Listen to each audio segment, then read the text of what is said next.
Përshëndetje dashur shikues, mirë se vini në Agora News, do flasim mbi atë që po ndodh me protestën në raport me Edi Ramën dhe se ku po shkon vendi.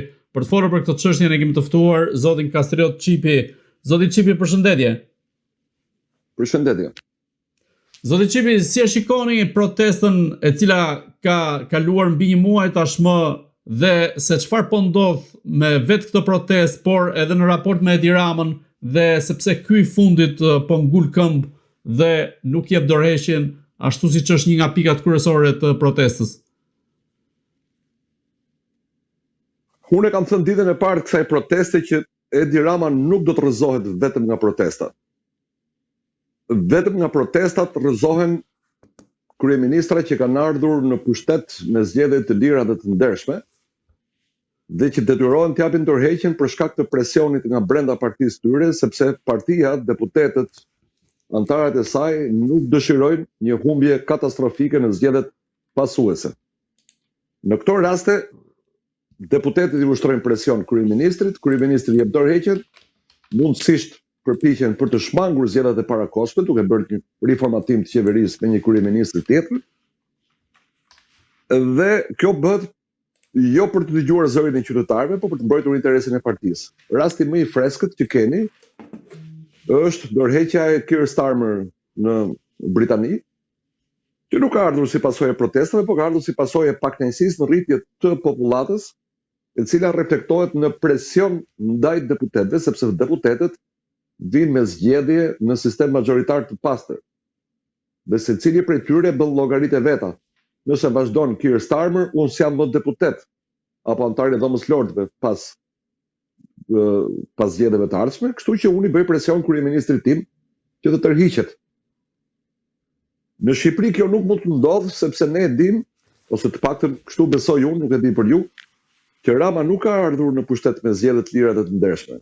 Nga ana tjetër ne kemi një sistem proporcional, kinse pjesërisht me listat hapura, por praktikisht me lista 100% të mbyllura, dhe Rama është i gjithë pushtetshëm brenda Partisë Socialiste. Nuk mund të ketë një rebelim masiv të deputetëve që e rrëzojnë Ramën. Nga ana tjetër, është rasti të kujtojmë se për shkak të modifikimeve që janë bërë kushtetutës sonë nga Rama dhe Berisha, kur them nga Rama dhe Berisha, nuk kuptoj nga dy partitë, por ata janë generalet dhe nga pas kanë vetëm ushtar, s'kanë as kolonel as major.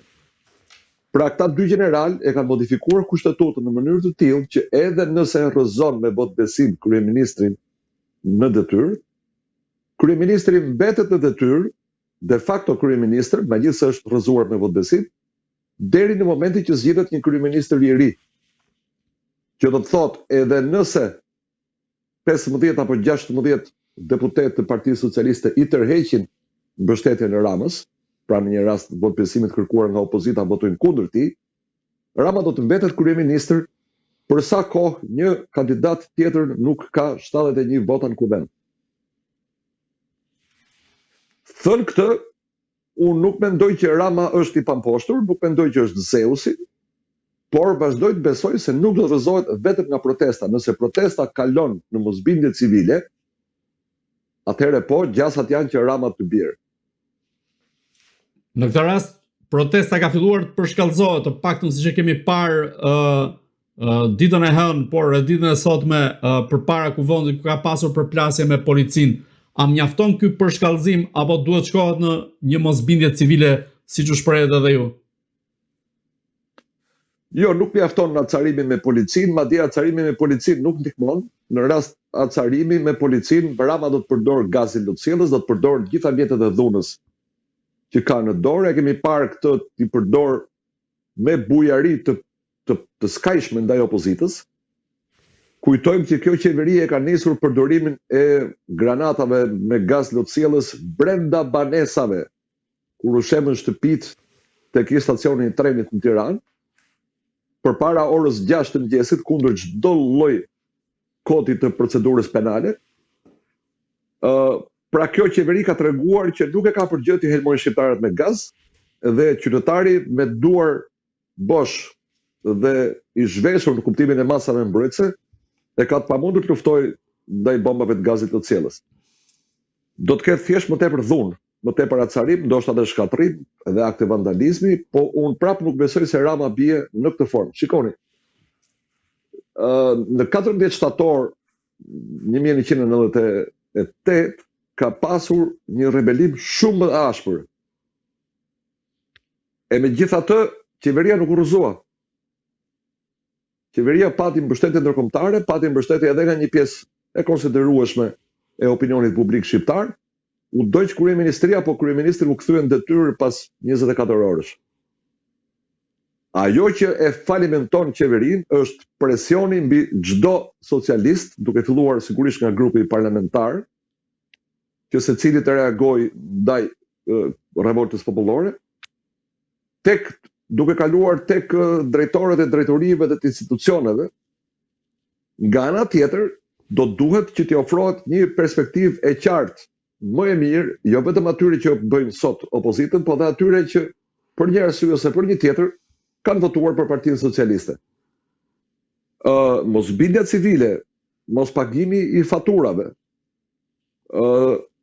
rebelimi masiv në çdo sektor të jetës ku shfaqet politika globaliste neoliberale, mund ta quaj antikombëtare e qeverisë Rama, do të bënte që ata të zbrapseshin, sepse vetë globalistët do të ushtronin presion mbi Ramën duke e parë si një kartë ndjekur. Për sa kohë çështja është vetëm dorëheqja e Ramës nga një anë nga shumica e protestuesve dhe flamingot e kuqe për një pakicë të protestuesve, Rama mbetet në pushtet. Apo shihet Edi Rama si kartë djegur nga ata që e kanë fuqizuar deri më sot, apo po themi që Edi Rama vazhdon të ketë kredibilitetin përballë tyre? Shiko, unë kam bërë mendjen gjatë dhe sinqerisht nuk gjej, ndoshta ka, po unë nuk gjej një kryeministër tjetër në botë i cili ka edhe mbështetjen e globalistëve, edhe mbështetjen e sovranistëve, për atë dy të kundërtave. Edhe mbështetjen e BE-s, edhe mbështetjen e Donald Trump, madje edhe mbështetjen e Benjamin Netanyahu. Nuk njoh një kryeministër që të respektohet kaq shumë në Izrael, aktualisht nga kryeministrat evropianë, sa Rama, që njëkohësisht s'ka lënë gjë pa thënë kundër Trumpit, po me sa duket nuk i ka prishur shumë punë për marrëdhënien personale me të, dhe që vazhdon të jetë mbrojtur nga Parlamenti Evropian. Mos harroni që në Parlamentin Evropian Rama po kritikohet vetëm për transparencë dhe vetëm për cënim të mjedisit dhe të florës, të kafshëve dhe të shpendëve të lagunës Nartës. Në Parlamentin Evropian Rama nuk po quhet diktator, siç e quajnë protestuesit në rrugë me të drejtë. Rama nuk po konsiderohet koka e organizatës kriminale mafioze që drejton vendin, që drejton trafikun në drogës, që e ka kthyer Shqipërinë në një lavatrishe gjigande parash. Rama nuk po akuzohet për lidhjet personale jashtëligjore që ka me arkitektët e huaj. Në një vend tjetër normal, do të mjaftonte libri The Albanian Calls, shqiptari shërret, filmi dokumentar. The Albanian Calls, është një film dokumentar me të njëjtën temë, me intervista me arkitektë që kanë punuar në Shqipëri. Për ata që e kanë vështirë të lexojnë 750 faqe libër, mbas është më e lehtë të shikojnë këtë dokumentar, gjendet në arkivën e internetit, Internet Archive. Aty provat janë ulëritse. Prokuroria nuk ka nevojë t'i thras këta njerëz, të dërgoj letër porosi, apo të dërgoj prokurorët e saj në vendet ku këta jetojnë ku të marrë dëshmit. Ata tregojnë haptazi, shumë shkoqur. Gjithçka funksionon me kontaktin personal me Edi Ramën. Në këtë vend nuk ka rregullore, nuk ka pengesa, edhe kur ka pengesa janë shkalon në Rama, boll që t'i pëlqej projekti. Të marrëdhënien me Ramën e kanë pasur personale. Me një mesazh në celular, a je i gatshëm të flasësh me kryeministrin në telefon, telefonat direkte nga Rama, vizitë në Shqipëri, më bëj një projekt. Unë nuk e di se si mund të rri spak duar lidhur pas një prove të tillë ulëritse, një dokumentar 2 orë me intervista të njerëzve që kanë bërë pazare me miliona euro me Ramën, duke anashkaluar çdo institucion ligjor të këtij vendi. Zoti Çipi, a ka një dorë të fuqishme apo një grup caktuar të fuqishëm që i thotë Edi Ramës qëndro, mos u largo, mos jep dorëheqjen? Pra, a ka një farë mbështetje Edi Rama apo është duke u braktisur? Unë besoj se Rama është fuqimisht i mbrojtur nga Izraeli dhe Izraeli do të jetë streha e fundit e Edi Ramës, kur gjithçka të shkojë për drejt, dhe Edi Rama të kuptojë që nuk kam asnjë shans në Shqipëri, me kam thënë edhe më herët këtë, Edi Rama do të shkojë në Izrael, do të marrë azilin dhe ndoshta edhe pasaportën izraelite.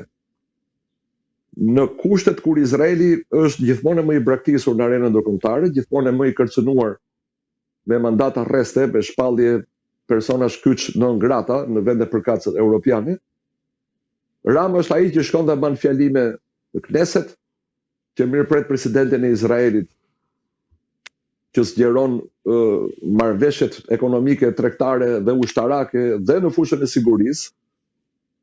Izraelitët nuk janë vetëm në projekte turistike, po janë tashmë në projekte të zhvillimit bujqësor, të mbrojtjes së të dhënave në Shqipëri, marrëveshje ushtarake, është e gjithanshme ndërhyrja e Izraelit në Shqipëri.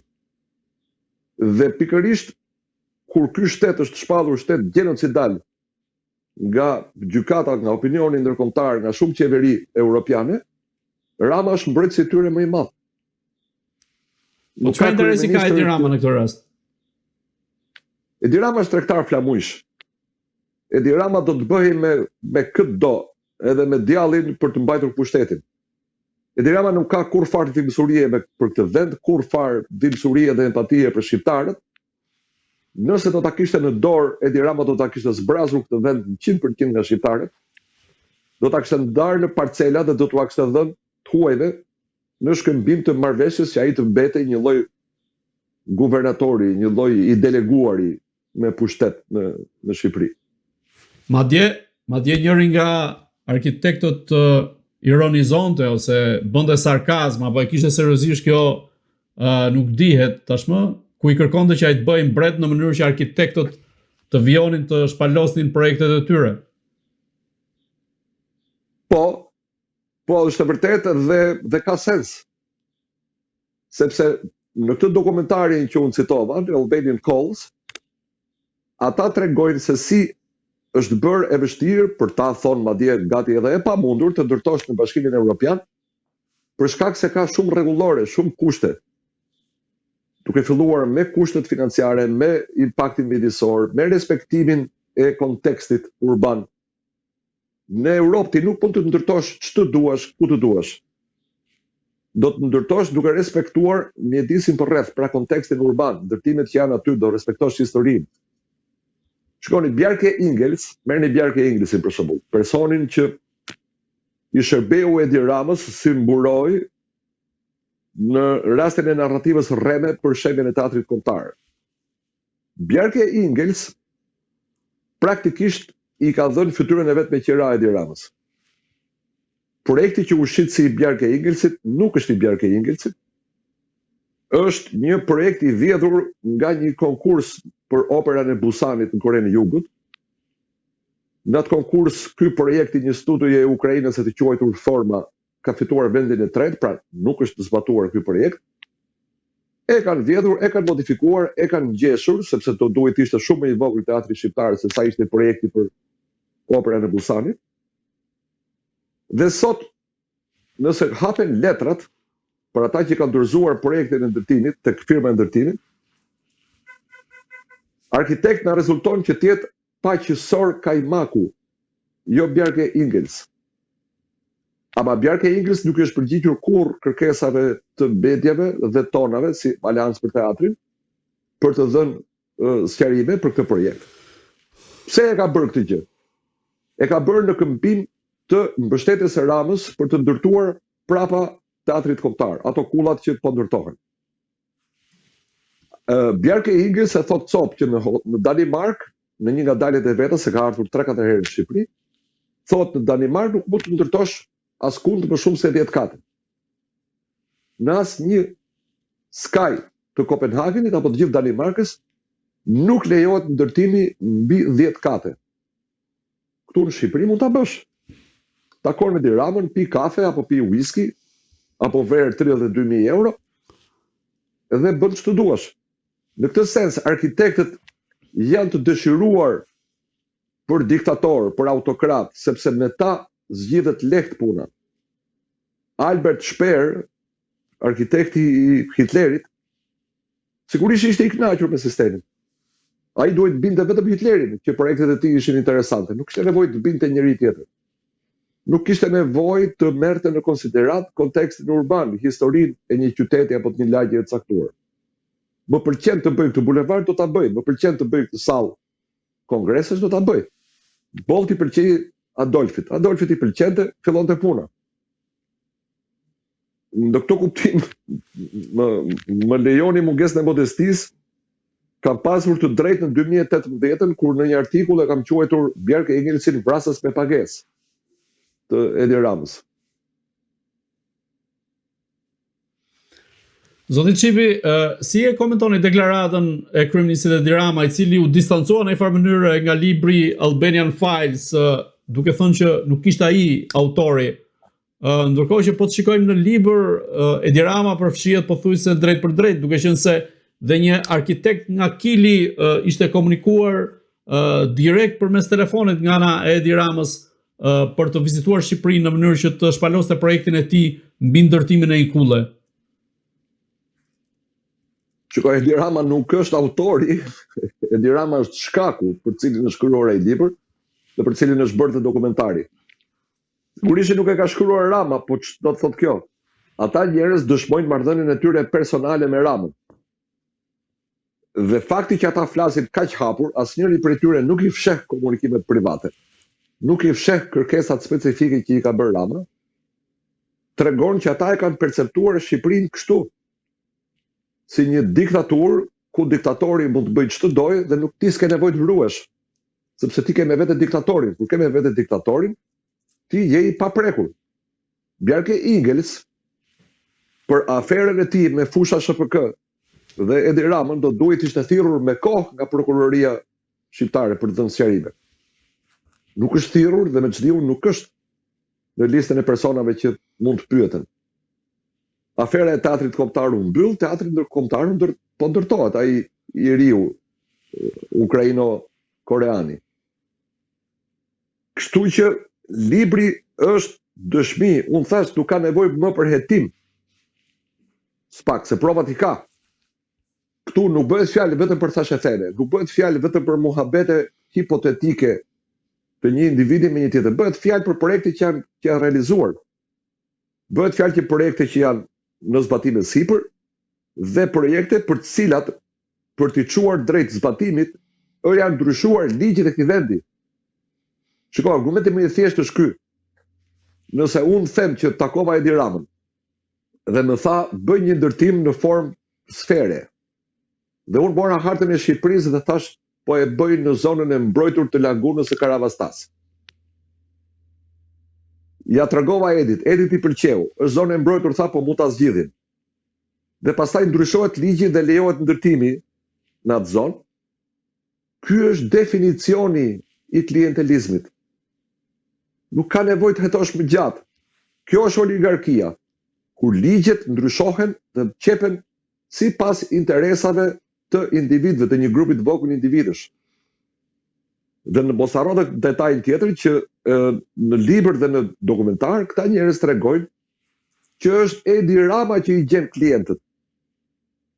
Pra, nuk është se ka një zhvillim ekonomik Shqipëria, ka njerëz me interes për të ndërtuar dhe këta kërkojnë arkitekt, kërkojnë ide, basi i kanë blerë trojet. Jo. Është Rama që u thot, më bëni një projekt interesant. Pasi e bën atë projektin interesant, i thot, "Ok, do ta ndryshojmë ligjin që ta bëjmë të mundur realizimin e projektit atje ku do ti, atje ku dua unë." Madje Rama të gjen edhe ndërtuesin.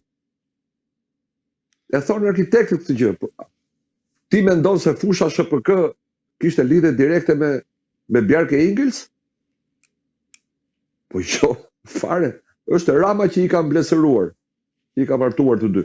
Dhe kjo marrëdhënie shpërfaqet në çdo rast, në çdo projekt, me çdo studio arkitekture. Në këtë rast, çfarë interesash ka Edi Rama, çfarë pazarësh po themi ndan, po e marrim në mënyrë hipotetike, përderisa ka marrë përsipër që projektet ti mendoj vet, projektuesit ti sjell vet, arkitektët ti sjell vet.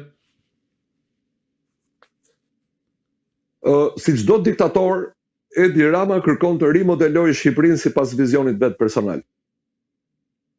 Dhe në këtë sens është epshi për pushtet që e shtyn. Natyrisht që nuk ndalet me kaq, sepse këtu bëhet fjalë për një xhiro miliarda eurosh në biznesin e ndërtimit. Këta arkitekt janë të superpaguar, këta arkitekt nuk punojnë falas.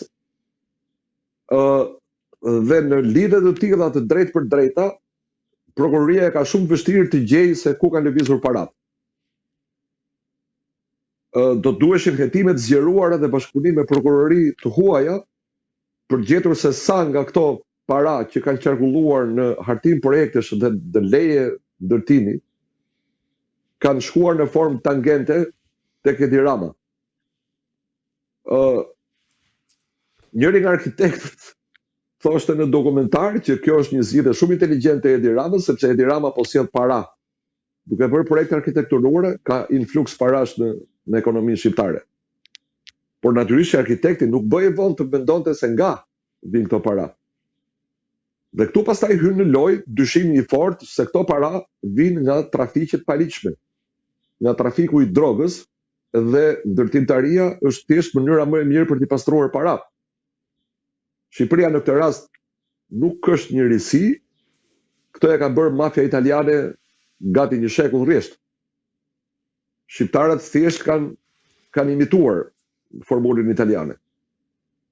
E ndoshta është rasti të kujtojmë që kishim këtu Angelo Agacin, Angel Agaci, siç e quajnë pra Angelo e quante generali Lizi, i cili ishte me të drejtë avokat i trafikantëve, edhe trafikantët kanë të drejtë kënë avokat, kanë të drejtën e procesit të rregullt ligjor, por pastaj na u katapultuar në Shqipëri si sekretari i përgjithshëm i Këshillit të Ministrave.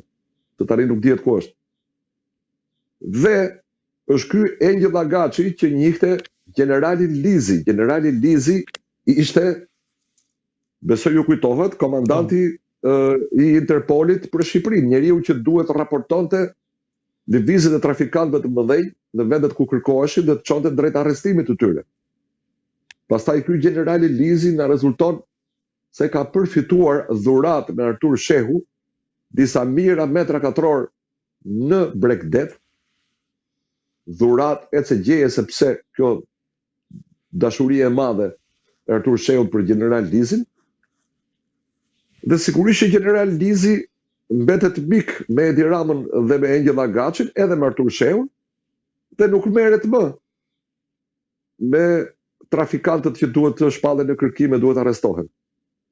Pra, për ta përmbyllur përgjigjen, simbioza këtu bëhet e plot. Këtu bashkohen interesat e mafjas, interesat e globalistëve për të zhdukur historinë e Shqipërisë dhe për ta rimodeluar Shqipërinë si një vend pa identitet, me egon e shprehuar të diktatorit Rama për të rimodeluar Shqipërinë sipas shijes së vet. Si piktori dështuar, njësoj si Hitleri, Rama kërkon ta bëjë Shqipërinë pikturën e vet që nuk e pati kurrë. Duke pasur gjithë të dosje në duar, po themi, sa i përket qoftë edhe në parim, por nisur edhe nga fakti që protestuesit e kanë depozituar në SPAK librin Albanian Files, siç thatë ju që edhe vetë dokumentari është një provë konkrete. Në këtë rast, a mendoni se SPAK-u mund ta thrasë Edi Ramën të paktën qoftë edhe për ta pyetur? Jo. Përshtypja ime, qofsha unë i gabuar, uroj shumë që mund të dali i gabuar në fund, por përshtypja ime sot për sot është që SPAK-u është i tretur. Nuk guxon ta thrasë Edi Ramën. Dhe nuk besoj se do ta thrasë ndonjëherë për sa kohë ai është në pushtet. Do duhet ishim një vend normal që të ndodhte kjo, që të thritej kryeministri. Ne nuk kemi vend normal. Në këtë rast, se ju përmendët aspektin e narkotrafikantëve, por të dalim te pjesa e asaj që derdhi gotën, pra te pjesa e Zvërnecit. Si është e mundur që Edi Rama ka futur në lojë vajzën e Donald Trumpit, Ivanka Trumpin, dhe dhëndrin e tij Jared Kushner në një lojë, po themi, ose në një marrëdhënie me personat akuzuar ose të dyshuar për si trafikant droge? Po pse habiteni ju për këtë? Pse ju mendonin se Jared Kushner është shenjtor dhe nuk ka punuar ndonjëherë me trafikantë dhe me kryeministrat korruptuar? Jo, duke pasur parasysh raportin me Donald Trump. Po, patjetër, po. Po Jared Kushner është sekser. Shiko, Jared Kushner është personi që ka larguar nga Donald Trump Chris Christie, prokurorin që ka hetuar babain e Jared Kushnerit. Nuk e di sa e dini dhe sa ju intereson kjo aferë, nëse doni mu ta them me dy fjalë. Po. Atëherë, që të kuptoni se me kjo kemi të bëjmë, që Jared Kushner nuk është as shenjtor, as një politikan i pa korruptuar, as një njeri me virtyte, me parime të forta morale. Babai i Jared Kushner, përveç se një evazor i madh fiskal, ka shkuar deri në ekstremin që ka paguar një prostitut që të josh edhe të bëjë seks me kunatin e tij, me burrin e motrës, në një hotel ku ai kishte vendosur kamera, e ka regjistruar ngjarjen dhe ja ka dërguar të motrës me post kur ajo kishte një fest familjare, nuk e mbaj mend ditëlindjen e saj, ditëlindjen e burrit, po s'ka rëndësi kjo. Pra i ka prishur festën. Dhe kjo ka ardhur vetëm sepse kunati nuk dëshironte të mbështeste babain e Jared Kushnerit në një aktivitet, sepse ai më herët kishte dështuar në 2-3 nisma biznesi ku kishte përfshirë familjar. Dhe sigurisht që për këtë dhe për të tjera dhe për evazionin fiskal është vënë në hetim dhe është dënuar. Jared Kushner ka qenë i tërbuar me Chris Christie dhe ka ngulur këmbë që kjo është një çështje mes judenjsh, që duhet ta zgjidhin gjykatat judaike. Atje ku ka komunitete judaike në botë, komunitete çifute, sidomos në Shtetet e Bashkuara të Amerikës, ekzistojnë edhe ca gjykata paralele që zgjidhin mosmarrëveshjet mes tyre për të shmangur ndërhyrjen e ligjit. Pra ai mendonte se pavarësisht se ishin të gjithë shtetas amerikan, kjo çështje duhet trajtohesh në një gjykatë të mbyllur judaike. Dhe për këtë arsye, kur Trump u bë president për herë të dytë, Chris Christie u largua, sepse Jared Kushner ja vuri kusht me sa duket Trumpit. Dhe Chris Christie këtë e ka thënë hapur publikisht, që më ka larguar Jared Kushner. Pra, mos mendoni se Jared Kushner është një viktim që e ka mashtruar Rama dhe përmes Jared Kushnerit është vënë në dritë të keqe edhe Donald Trump. Jared Kushner ky është. Jared Kushner ka akses pa kufizuar nga Trumpi, po negocion nga Irani deri në Ukrainë dhe si tregtar që është, kudo që shikon për përfitimet e veta personale. Nuk është se po shkon si misionar i paqes për të gjetur formulat me më pak humbje për qytetarët e atyre vendeve. Nëse Jared Kushner ti ofron benefite, ai sigurisht që përkulet dhe ka tendencën që të jetë proteje. Nuk duhet harruar gjithashtu se Jared Kushner nuk është njeriu më i pasur në Shtetet e Bashkuara të Amerikës, ka mijëra të tjerë më të pasur se ai mezi ka arritur $1 miliard. Investimi është $4 miliard dhe parat vijnë nga vendet arabe. Nga investitorë arab, nuk vijnë nga as nga Shtetet e Bashkuara, jo më nga Jared Kushner që jo. Kështu që për ta mbyllur nuk besoj që është Rama që e ka futur në kurth. Rama, përmes ndërmjetësimit që i ka bërë Nat Rothschild ose Rothschild në jahtin e tij, ka bërë një pazar. Në këtë rast, a mund të ketë një kosto për vetë Donald Trump kjo ngjarje, duke qenë se po diskutohet edhe në Shtetet Bashkuara të Amerikës dhe mund të shndrohet në një debat elektoral në zgjedhjet në fushatën elektorale të midtermit në nëntor. Dhe nga ana tjetër, a mund të ketë një reagim, po themi, të Amerikës kundrejt Edi Ramës, duke qenë se i doli situata nga kontrolli? Trump është në mandatin e dytë dhe të fundit. Në zgjedhjet e mes mandatit nuk kandidon Trump, kandidon 1/3 e Senatit edhe e gjithë dhoma e përfaqësuesve. Ata të gjithë në mënyrë individuale mund të distancohen nga Trump për këtë çështje. Por Trump dhe Biden i kanë mbijetuar situatave shumë më të vështira. Skandali i ashtu quajtur Russia Gate ka qenë përbasa shumë më i madh se sa ky, edhe nuk e ka dëmtuar Trumpin në rrugën drejt presidencës. Skandali burisma i Joe Bidenit, ku djali i tij ishte i përfshirë direkt në shkarkimin e prokurorit përgjithshëm të Ukrainës dhe në lidhje me një oligark të korruptuar në Ukrainë, që ishte person në kërkim në Ukrainë, gjithashtu nuk e dëmtoi presidencën Biden në kuptimin që ai nuk u shkarkua, ai e kreu i qetë mandatin e vet 4 vjeçar. Nuk mendoj se Shqipëria është kaq e madhe dhe afera e Sazanit dhe Nartës është kaq e madhe, sa që të rrezikojë rezultatin e republikanëve në zgjedhjet e ardhshme. Kanë boll gjëra për të cilat duhet u dhem koka republikanëve. Kanë luftën e Iranit, kanë vrasjen e Charlie Kirk, kanë nivelin ekonomik që nuk po përmirësohet, shkërbimet tregtare që nuk po përmirësohen, luftën e Ukrainës që Trumpi kishte thënë do ta mbyllë brenda ditës dhe nuk e ka mbyllur dot. Shqipëria besoj që është në fund të listës. Zoti Çipi, të ndalemi tek një aspekt ku Edi Rama deri diku e ka lënë dhe të nënkuptuar që ka një dorë të Albin Kurtit në organizimin e protestave, por edhe që kërkon rrëzimin e Edi Ramës.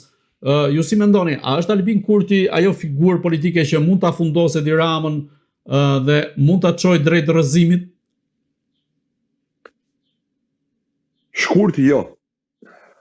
Albin Kurti e ka testuar logon e tij, vetëvendosjen në zgjedhjen në Shqipëri dhe ka parë se nuk ka mbështetje. Shqipëria nuk është Kosova, Albin Kurti nuk ka atë histori politike në Shqipëri që e kanë Kosovë. Unë mendoj që kjo është një nga shashkat e shumta që ka lëshuar Rama.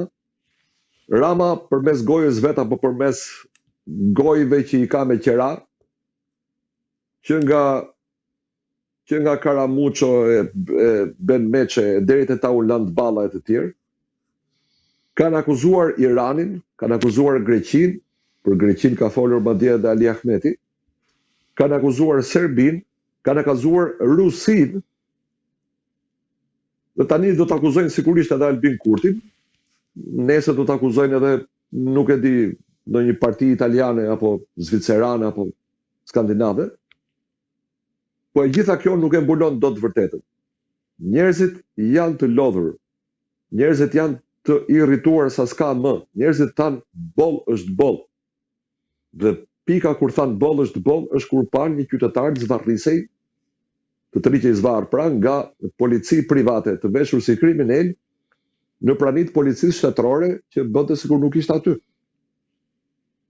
Po a është kjo arsyeja pse ka ndalë? Jo. Arsyeja ka qenë akumuluar prej kohësh. Tërheqja e qytetarin në Zvërnec ka qenë detonatori që e shpërtheu gjithë zemrimin. Ndërkohë në datën 4 korrik do të mbahet gjithashtu protesta e radhës, ashtu siç mbahet çdo ditë. A mendoni se do të jenë ndryshe nga protestat e tjera, duke qenë se përkon edhe me ditëlindjen e Edi Ramës? Po të them të drejtën, mund të jetë ndryshme në formë, mund të jetë ndryshme në numra, mund të ketë shumë më tepër njerëz. Por thelbi për sa kohë protesta nuk është shndruar në një projekt politik dhe për sa kohë nuk shoqërohet nga mosbindja civile, ka pak gjasa të prodhojë rezultat. Ka pasur pretendime që në datën 2 korrik Edi Rama do t'ikë, Kjo datë tani për disa është shtyrë me 48 orë, është bërë 4 korrik. Me keqardhje mund t'i them se edhe në 5 korrik do të kemi Ramën kryeministër. Zoti Çipi, të ndalemi te një element sa i përket ishullit Sazanit, ku ka teori të ndryshme, ka pikpyetje të ndryshme që investimi i kërkuar në Sazan shkon përtej një investimi turistik, pra mund të shkojë drejt një qëllimi ushtarak në këtë rast. Ju si mendoni, a ka një qëllim tjetër që shkon përtej atij petkut të investimit turistik? Vend për spekulime ka. Prova unë nuk kam. Unë nuk mund të them me bindje se nuk do t'jetë gjëra të kushten për Izraeli që do ta kontrollojë atë ishull. Unë di që Rama po zhvendos partneritetin në fushën e mbrojtjes nga Turqia drejt Izraelit. Pra tani po bëhet Izraeli partner bashkëpunimi ushtarak me Shqipërinë dhe nuk është më Turqia. A do ta marrë Izraeli Sazanin? Unë këtë nuk e di, edhe nuk kam nga të di. Nëse do të ndodhë, do të jetë lajm shumë i keq për Shqipërinë. Ushtria izraelite ka treguar që atje ku vjen përkohësisht mbetet për jetë. Dhe për ta ruajtur pozicionin e vet është gati të bëjë rrafsh qytete dhe fshatra dhe të shpërngul me dhunë popullsinë vendase që i shpëton bombardimeve dhe vrasjeve me snajper. Nga ana tjetër, ajo që më shton dyshimet se e ardhmja e Shqipërisë nuk është roz, është fakti që Izraeli ka një partneritet të shpallur me Republika Srpska, përveç se me shtetin e Serbisë.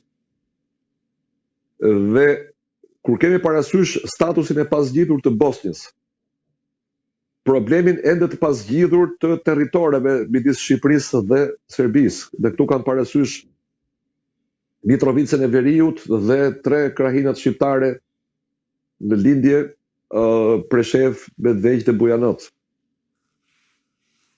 Kur shoh pra se sa e paqartë është situata, kur shoh Baba Mondin që e dashuron Izraelin, e adhuron dhe i pret generalet, presidentin, ushtarët që kanë vrarë fëmijën në Gaza, i pret jo vetëm për iftar, po i pret edhe në selin e tij për vizitë. Dyshoj se planet e tjera o Gurzeza po thurren në dëm të Shqipërisë. Do të kujtoja këtu edhe një deklaratë të bërë nga Pascal Milo, ish ministri i jashtëm i Shqipërisë, i cili thotë se një diplomat i huaj i nivelit lartë i ka thënë Kosova do të bashkohet me Shqipërinë, por me Shqipërinë e Veriut. Duke nënkuptuar se do të ketë një ndarje në shkumbim, dhe Shqipëria e Jugut do të shkojë diku tjetër. A do të bëhet Izrael apo Greqia e Veriut sipas atij plani, unë këtë nuk e di. Kur bëhet fjalë që është, domethënë jo është komunikuar një gjë e tillë. Kur ka qenë ministër i jashtëm në fund të viteve 90 ose në fillim të viteve 2000. Pra ka një agjendë dhe ka një plan shumë vite më parë. Fuqitë e mëdha kur nuk bëjnë asgjë pa një agjenda fatgjatë. Me që e përmenda Bosnjën, me lejonit të them një gjë që me siguri publiku i gjerë nuk e di. Bosnja nuk është vend sovran.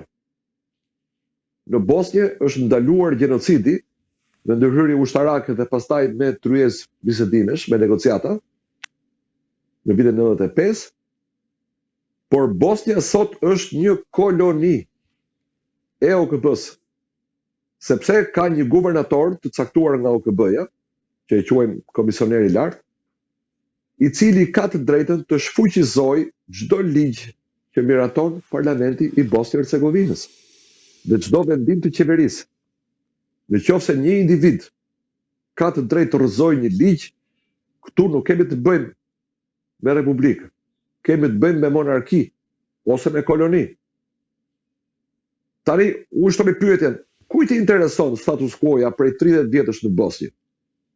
Kujt i intereson kjo ndarje që nuk po zhduket?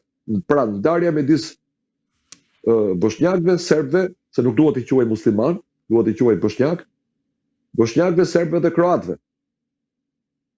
Kur ka ndërmend ta zgjidh komunitetin ndërkombëtar një herë për gjithmonë këtë çështje? Sepse liderët e Republika Srpska po priten Izrael me protokoll dhe me nderime të plota, ndërkohë që kërcënojnë stabilitetin e Bosnjës. E njëjta gjë po ndodh me komunitetin ndërkombëtar që nuk po tregon cila është zgjidhja për Mitrovicën e Veriut. Për ta thjeshtuar, mua nuk më takon të vendos çfarë do të bëhet me Mitrovicën e Veriut. Unë jam shtetas i Shqipërisë. Atë vendim duhet ta marrin qytetarët e Kosovës. A do të ketë shkëmbim territori apo shkëmbim popullatash? Kjo është një çështje që duhet ta vendosin ata.